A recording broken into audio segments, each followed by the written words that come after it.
So last வீடியோவில் இந்த குழந்தைங்க ஸ்கூல் போகிறத பற்றி பார்த்தோம். பிளைண்ட் சில்ட்ரன் அவங்களோட எஜுகேஷன் எல்லாம் பார்த்து. ஸோ இதெல்லாம் படித்து முடிச்சுட்டு அவங்க என்ன பண்ணுவாங்க அப்படின்றது நிறைய பேருக்கு மனசில் இருக்கும். இப்போ பார்த்தீங்கன்னா இந்தியன் கவர்மெண்ட்டே வந்து ஒரு 1% ஜாப் ரிசர்வேஷன் வந்து இவங்களுக்காக வச்சுருக்காங்க for both blindness and low vision கேட்டகரிக்கு சேர்த்து. அதில் வந்து civil services, public sector banks, post office, then Indian railways, இந்த மாதிரி டிஃப்ரெண்ட் ஏரியாஸில் அவங்களுக்கு வந்து அப்பாயின்மெண்ட்ஸ் இருக்கும்.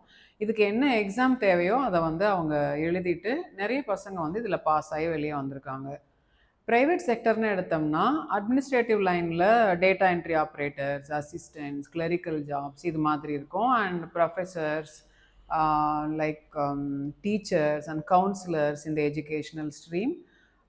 ஐடி அண்ட் பிபிஓன்னு நம்ம எடுத்தோம்னா அவங்களுக்கு வந்து software developers, testers and call centre agents இந்த லைன்லலாம் அவங்க இருப்பாங்க. ஃபினான்ஸ் வந்து பேங்கிங் அண்ட் அக்கௌண்டன்ட்ஸ் அது மாதிரி இருக்கும். அது இல்லாமல் ஹாஸ்பிட்டல்ஸ் அண்ட் ஹாஸ்பிட்டாலிட்டி இண்டஸ்ட்ரீஸ், நம்ம ஹோட்டல்ஸ் அந்த மாதிரிலாம். தென் ரீட்டைல் இண்டஸ்ட்ரீஸ், இது வந்து அவங்களோட ஸ்கில் செட் வந்து எப்படி இருக்கோ அதுக்கேற்ற மாதிரி அவங்க டிஃப்ரெண்ட் டொமைன்ஸில் வந்து பிளேஸ் ஆகுறாங்க. இந்த ஸ்கில்ஸ் எல்லாம் டெவலப் பண்ண கொஞ்சம் என்ஜிஓஸ் வந்து ட்ரைனிங் தராங்க. Basic computer skills and personality development இது மாதிரி. இதிலெல்லாம் பிளேஸ் ஆக முடியாதவங்களுக்கு ஒகேஷ்னல் ட்ரைனிங்ஸ் தராங்க. அதில் வந்து இப்போ ஃபார் எக்ஸாம்பிள் டெய்லரிங், கார்டனிங் அது மாதிரிலாம்.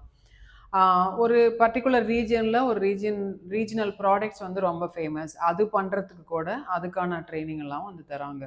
ஸோ இது வந்து அவங்களோட எக்கனாமிக் இண்டிபெண்டன்ஸை டெஃபினட்டாக நெக்ஸ்ட் லெவலுக்கு எடுத்துகிட்டு வரும்.